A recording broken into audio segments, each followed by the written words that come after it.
people know Atlanta by its reputation. Hip hop, civil rights, Hartsfield-Jackson, which is one of the busiest airports in the world. But if you are a traveler coming into Atlanta, Georgia for the first time, every travel guide will send you to the same places, but none of these places will show you the true Atlanta. I mean, the real ones. So there is an Atlanta, and it's built by independent musicians, painters, designers, writers, performers, and none of that ever made it into the guide. So we went looking for it, and guess what? We found it. They say that travel heals and awakens the spirit.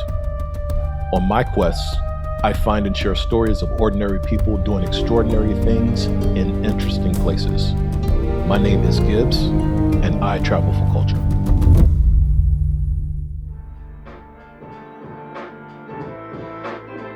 Three questions are going to guide us through this city. Number one, why is Atlanta a haven for independent artists? Number two, what has the city built deliberately over the decades that keeps drawing creative people here? And then practically, what is here for you that no travel guide ever mentions?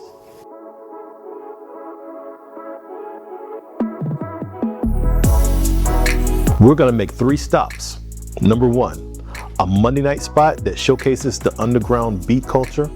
Number two, a railroad tunnel built in 1912 that you can leave your mark on. And number three, an art stroll on the second Friday of every month that features world-renowned visual artists. And by the end, you will understand the city differently, and you will have a roadmap that most visitors never get. Let's go.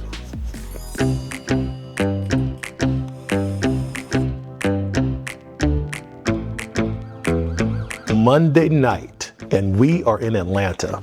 Now, in most cities, Monday is the dead zone. The week hasn't found its energy yet, but not here.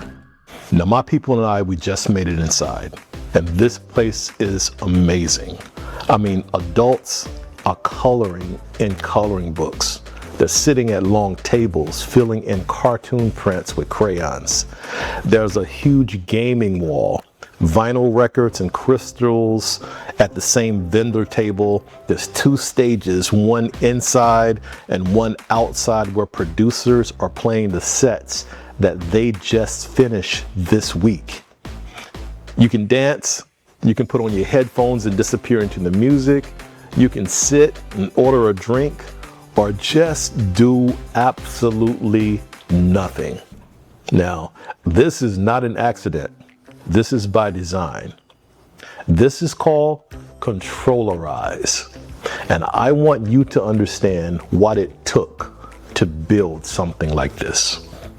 Hey guys, it's Monday night in Atlanta, Georgia, and I am at Monday Night Brewing here for Controllerize. Now, if you've never heard of it before, it's in Atlanta, Georgia, and every Monday night, it's a vibe session that occurs with independent artists and those who love independent artists. We're gonna have music, we're gonna have art. I think they've got anime playing on the screen. It's just some of everything going on. So come on, let's check it out.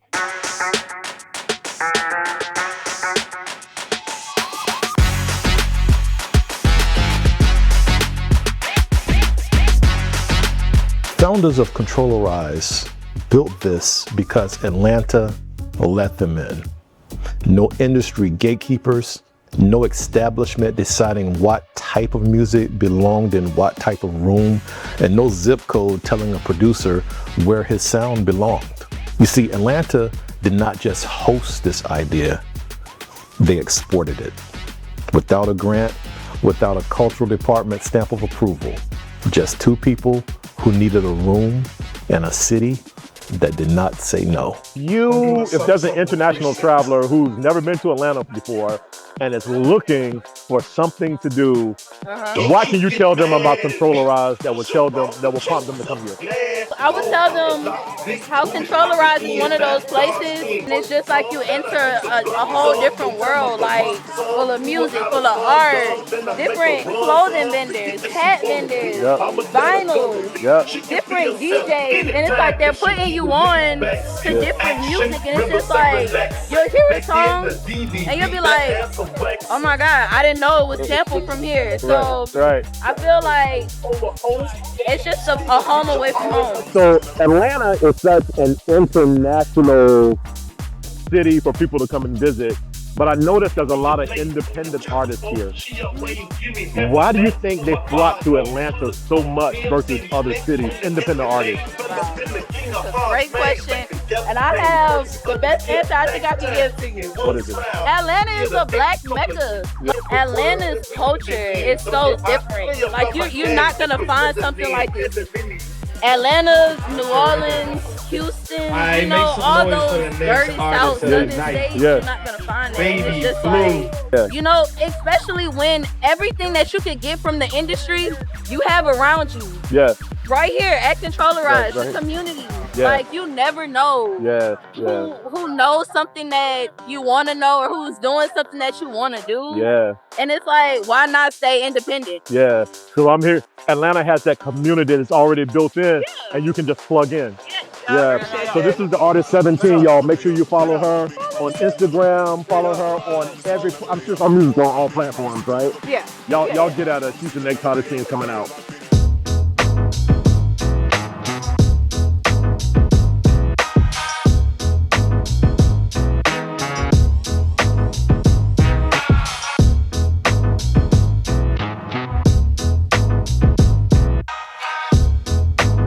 Hey, listen, this right here, you can only get this in Atlanta.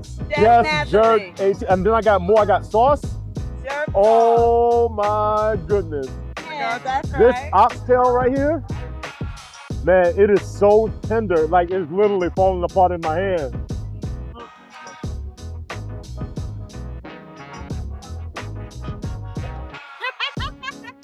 If you weren't so pretty, I'd slap you right now.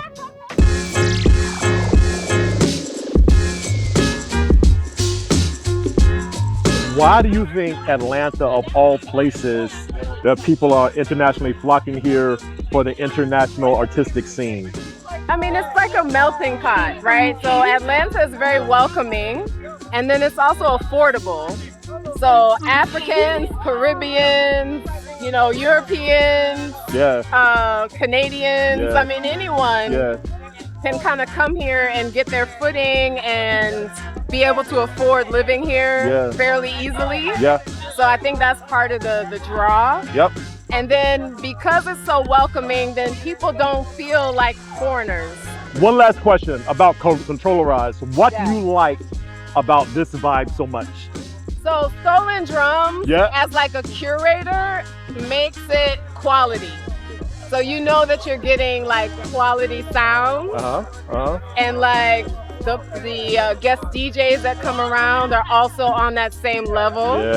But it's like any type of person you want to engage with, any type of person that you want to like be around, it has that. It's here. It's here. It's here. It's very chill. So it's like not pretentious. Like nobody's judging you. Y'all support her. And it's my birthday. Oh, happy birthday to you. Up.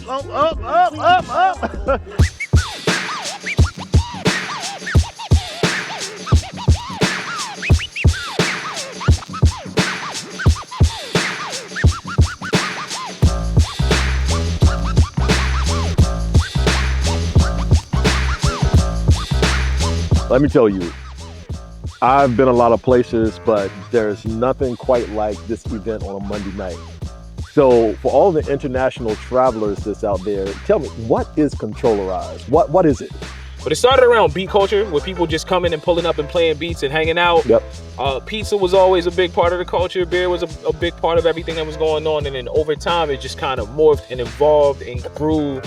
It feels like a creative sort of like safe haven, right? You can be like as weird as you want to be, or You know, you can be introverted, not introverted, like whatever it is. It's a ton of things for people to do. I know that you're really plugged into this Controllerize community. Where is it going in the future? Because it's like, I see it has so many different tentacles that it can like go so many places. It's hard for me to say where it's going, right? I think that there's always a possibility of like things happening in places other than just Atlanta. I think that that's kind of a cool possibility. And other than that, like there are like other events that have broken off from Controllerize that have like a different vibe and a different feel. Right? So it's just, you know, who knows? Like it's no telling where it's going. I think what it will continue to be, like, is even when it's broken off into other places, I think what it'll continue to be is like a place where people feel like a sense of community. You know what, Maurice? I think we answered our own question. Community. Here you have a sense of community in the Atlanta market, and there's people that's like you on the international scene. And the collaboration here is real. Like, people want to plug in with you. You're artist yourself. Tell me about your craft. What are you doing? I mean, so at this moment right now, I would consider myself to be more into filmmaking. Right? Yep. So film, writing, all of that. All of that. Cool. Indeed. Cool. Thank you, brother. I'm in. Man, I appreciate you. Yeah, thank you, sir. Yes, sir. That's yes, indeed, sir. Man. Beautiful, man. Beautiful. That was good.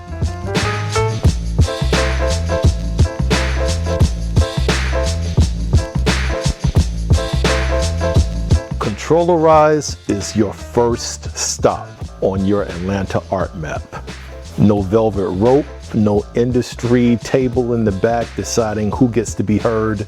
Just a room that decided that everyone belonged in it. It's the first answer as to why Atlanta is a haven for independent artists. Now the second answer, it's older.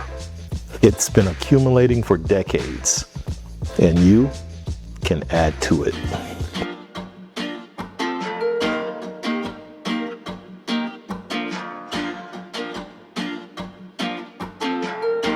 Welcome to Krog Street Tunnel.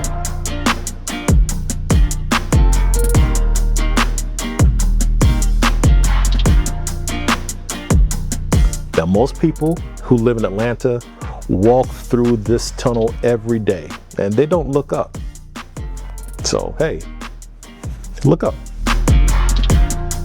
Now, this tunnel, it was built in 1912, an active railroad crossing connecting 3 Atlanta neighborhoods. It was Inman Park and Cabbagetown and Reynoldstown. And for most of a century, it was infrastructure. You drove through it and you didn't even look at it. But sometime in the decades that followed, somebody picked up a can of spray paint and nobody stopped them. And these walls have been accumulating a voice ever since. You know, there's something honest about what this place means to the Atlanta art scene. What makes the Krog Street Tunnel different from every other street art destination in the world? It's because it's not curated. And nobody approves what goes on these walls. Nobody commissions it, and nobody decides who is worthy of this surface. The only understanding is this: the next painter has the right to cover what you just did. You do it anyway. You see, that's a relationship with impermanence. And that relationship is the willingness to create something beautiful, knowing that it's only temporary. So if you are visiting Atlanta, consider this to be your invitation. Any hardware store, any color, come to Krog Street Tunnel in Inman Park. Leave your mark, add a layer to the layers that's already here. Your country, your flag, your city, your name, whatever. This wall definitely has room for it. Now, that's your second answer. Atlanta does not just tolerate what artists create, it embraces it.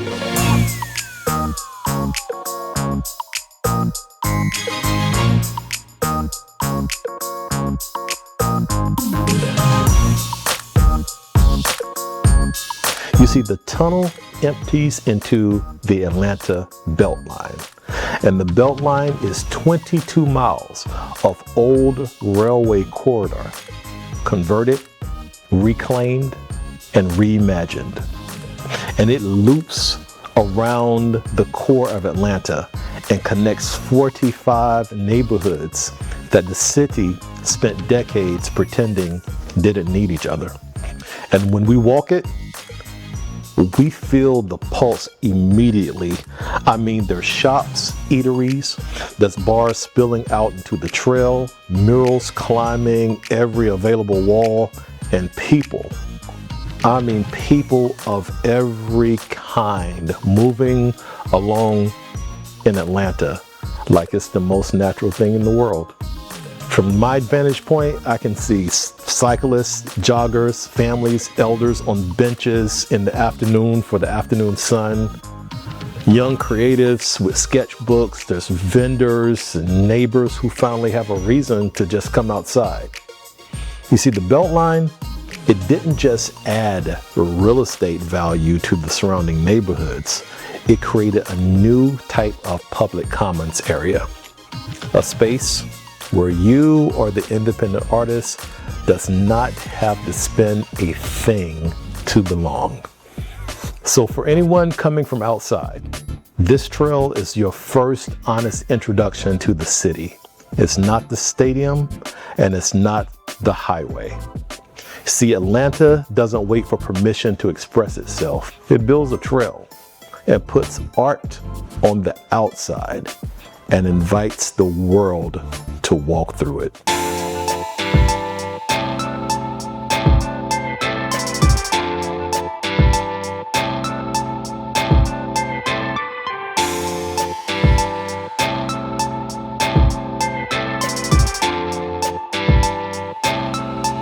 Okay, we have one more stop, and that's southwest of here. And it's a neighborhood with a history that most people walking through it have never been told. But that's about to change.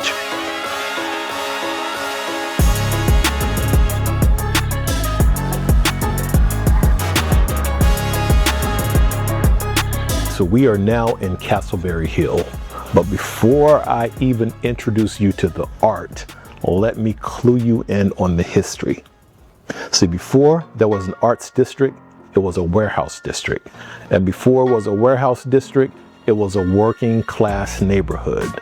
And before that, they call it Snake Nation. There were saloons and gambling houses and workers living rough on the edges of the city that was being built. Now, the city burned down in 1851, but the neighborhood that replaced it became something else entirely. You may have never heard of Herman J. Russell. Now, he was born in Atlanta in 1952, and with his hands, a small crew, and one conviction, he started a plastering business. But it was more like a plastering vision, a vision that black men could build their own city. And by the time that he was done, the H.J. Russell and Company had become a joint partner in the construction of the Hartsfield-Jackson Airport, the Mercedes-Benz Stadium, State Farm Arena, the National Center for Civil and Human Rights, all of these structures in Atlanta that you now know. And his company is one of the largest black-owned construction empires in American history. And on April 29th, 2026, the city of Atlanta unveiled a historical marker honoring his legacy right here on 504 Fair Street. It's the Russell Innovation Center for Entrepreneurs. And it's right here in this community. By the early 1990s, Castleberry Hill had fallen into decline. The warehouses, they were vacant, and the streets were quiet in the wrong way. But then the artists came. Why did they come? Because the rents were low, because the spaces were large, and because Atlanta absorbs people who are building something. And then the second Friday of every month, became something. It became the Castleberry Hill Second Friday Art Stroll. Allison's studio has been part of the neighborhood's revival. What's the name of your space? Well, this space is called Local Magic. The entire development is called Farron Peters. I have a feeling, we haven't talked about this, but you're probably an artist as well. I dabble a little bit. All artists say that. I just feel like when I meet other musicians, it's just like, oh, I play a little bit, and they sit down and then they're like, So I write. My Right. background is in architecture, so my undergrad degree is in architecture, and then I went to film school. Tell me about this particular area and why it's so important to artists. Basically, where the largest collection of railroad warehouses are, so this is a historic neighborhood because of that. Within this neighborhood, we have some of the largest collection of Black-owned land here. If you talk to any artist in this city, most of them have lived in Castleberry at some point, or had a studio here in Castleberry at some point, or exhibited here in Castleberry at some point. What would you like the international traveler to know about this area, where in this area where you create and other artists create? I think people need to know that this is an authentic expression of Atlanta's cultural, creative community. And it's just a beautiful community of people. Where do you see this community growing? Because we understand the history now and where it came from, but as you look in the upcoming years and how artists are engaging and the development is going on, where do you see this community going over the next few years? We see this becoming a cultural hub that is recognized all across the US. Where I see this going in the future is, it's not just us talking about it, we're now starting to amplify what it is that we're doing here. Because this work has been going on for a number of years. Yeah. Well, now we know. For those who did not know about this particular area, now you know. So we're going to be coming back to visit every time that I come to Atlanta, since I know that this space is here now. I'm an artist myself, so I can plug in at any given area that I go to. And this is one of the places that I definitely want to plug. Yeah, you got to come back, because this space that we're standing in, this really is actually a culinary art space. So this is meant for chefs to come in, document what they're doing, and then have private meals in conversation with artists, in conversation with academics, in conversation with curators, to have these really multidisciplinary conversations while we're sitting around eating. Because, I mean, what better time to be engaging in community and connection? Absolutely. Except over a really delicious meal. Yeah.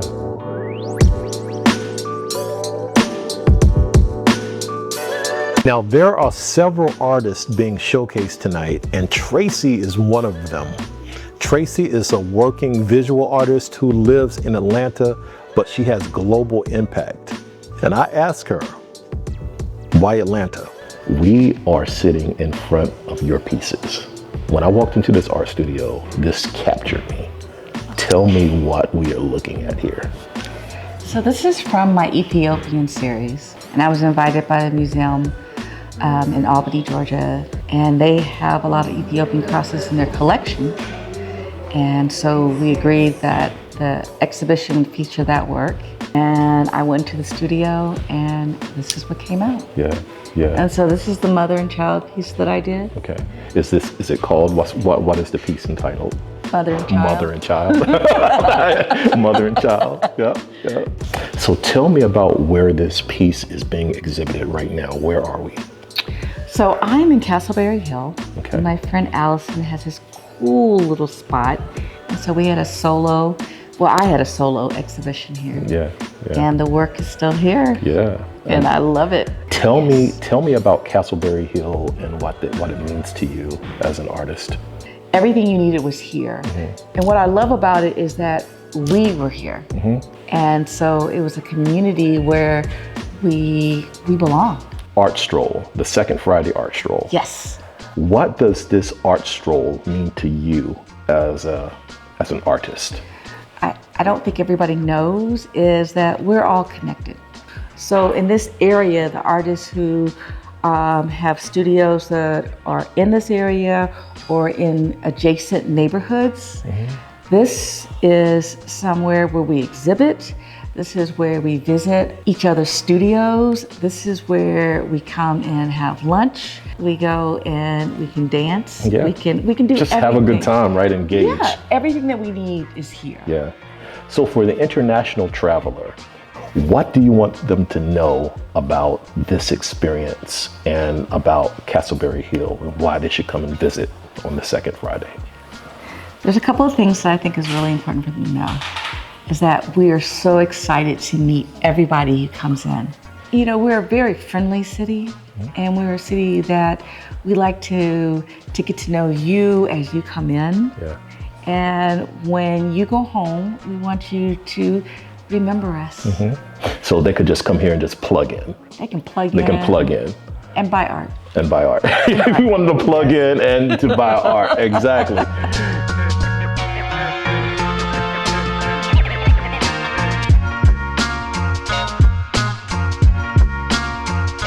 I want you to hear from one more voice, because if you're traveling to Atlanta, this next voice is yours. Andre is an artist. He's visiting Atlanta, but he has ties abroad, and he has a very interesting perspective.